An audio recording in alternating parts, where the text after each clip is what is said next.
Joy and laughter echoed through the Vatican's Paul VI Hall as more than 600 children gathered for a special encounter with Pope Leo XIV. Among them were young participants from the Vatican's summer camp, Estate Ragazzi, and over 300 children from Ukraine, invited to Rome by Caritas Italiana for a moment of peace and healing.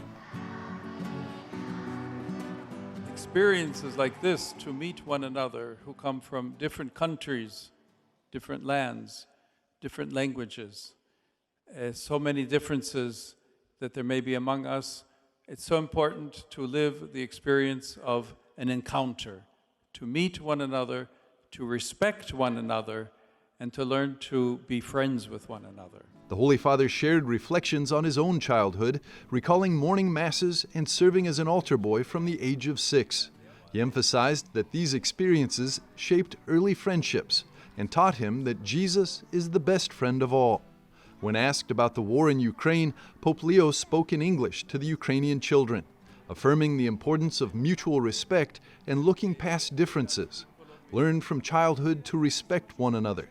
See in the other someone like yourself, he urged, encouraging them to become builders of peace and friendship. The children presented their handmade gifts and artwork to the Pope, symbolizing universal friendship despite cultural differences. To conclude the visit, the Holy Father prayed the Hail Mary with the group, blessed the youngsters, and took photos.